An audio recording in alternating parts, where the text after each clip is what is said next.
रूस ने बेलगोरोड के सीमावर्ती शहर में एक हमले के लिए यूक्रेन को दोषी ठहराया है और कहा है कि उसने आतंकवाद विरोधी अभियान में दर्जनों हमलावरों को मार गिराया है। यूक्रेन ने रूस के आरोपों का खंडन किया है। यूक्रेनी सैन्य खुफिया ने कहा कि दो सशस्त्र रूसी विपक्षी समूह रूसी नागरिकों की स्वतंत्रता और रूसी स्वयंसेवी कोर रूसी नागरिकों से मिलकर जिम्मेदार थे। उप यूक्रेनी रक्षा मंत्री हन्ना मालियार ने कहा कि यूक्रेनी सेना अभी भी बखमुत के दक्षिण पश्चिमी किनारे को नियंत्रित करती है और शहर में ही लड़ाई कम हो गई है। बखमुत एक नमकखंड शहर जिसकी आबादी कभी 70,000 लोगों की थी, 15 महीने पहले रूस द्वारा यूक्रेन पर पूर्ण पैमाने पर आक्रमण शुरू करने के बाद से सबसे लंबी और सबसे खूनी लड़ाई का दृश्य रहा है।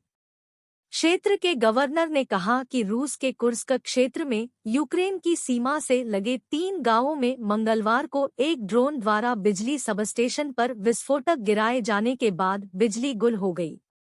यूक्रेन की राज्य सुरक्षा सेवा एसबीयू ने कहा है कि उसने पूर्वी यूक्रेन के सैन्य कब्जे का नेतृत्व करने में मदद करने वाले एक रूसी कमांडर एंड्री रुजिन्स्की के खिलाफ एक आपराधिक जांच शुरू की है। यूक्रेन के राष्ट्रपति वोलोडिमिर ज़ेलेंस्की ने सप्ताहांत में जापान और सऊदी अरब की यात्रा से लौटने के बाद डोनेट्स्क में फ्रंट लाइन पर सैनिकों का दौरा किया। हंगरी के विक्टर ओर्बन ने कतर में एक मंच से कहा है कि यूक्रेन के सैनिकों के रूस के खिलाफ युद्ध जीतने की संभावना नहीं है और संघर्ष दुनिया की विफलता का प्रतिनिधित्व करता है। यूक्रेन में अभियोजक जनरल के कार्यालय ने कहा है कि वह रूसी कब्जे वाले यूक्रेनी क्षेत्रों से बच्चों के जबरन स्थानांतरण में बेलारूस की कथित भूमिका की जांच कर रहा है। व्हाइट हाउस के प्रवक्ता काराइन जीन-पियरे ने कहा है कि राष्ट्रपति Joe Biden wall street journal के रिपोर्टर इवान गेरशकोविच की नजरबंदी बढ़ाने के रूसी सुरक्षा सेवा के फैसले से बहुत चिंतित हैं।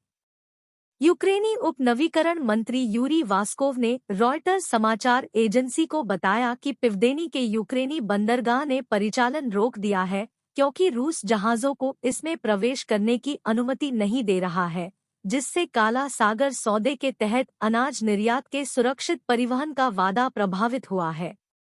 चेक राज्य द्वारा संचालित मेरो एनर्जी फर्म ने कहा है कि उसने रूसी तेल पर देश की निर्भरता को समाप्त करने के लिए एक समझौते पर हस्ताक्षर किए हैं। मेरो ट्रांसल्पाइन पाइपलाइन टीएल के $73 मिलियन के विस्तार का वित्तपोषण करेगा, जो ट्राइस्टे के इतालवी बंदरगाह से मध्य यूरोप तक तेल की आपूर्ति करता है। नॉर्वे में रूस के दूतावास ने एक अमेरिकी विमानवाहक पोत द्वारा ओस्लो की योजनाबद्ध यात्रा को अतार्किक और हानिकारक शक्ति प्रदर्शन के रूप में आलोचना की है। 337 metre 1106 feet USS General Ford इस सप्ताह नॉर्वेजियन राजधानी में डॉक करने के लिए निर्धारित है। स्वीकृत रूसी आंतरिक मंत्री व्लादिमीर कोलोकोल्त्सेव ने सऊदी अरब का दौरा किया है। पोलैंड के रक्षा मंत्री मारियुस ब्लासजाक ने कहा कि पोलैंड यूक्रेन के पायलटों को F-16 लड़ाकू विमान उड़ाने के लिए प्रशिक्षित करने के लिए तैयार है। जर्मन रक्षा मंत्री बोरिस पिस्टोरियस ने कहा है कि जर्मनी उन देशों के गठबंधन का समर्थन करने के विकल्पों पर विचार कर रहा है जो यूक्रेनी पायलटों को F-16S पर प्रशिक्षित करने की योजना बना रहे हैं।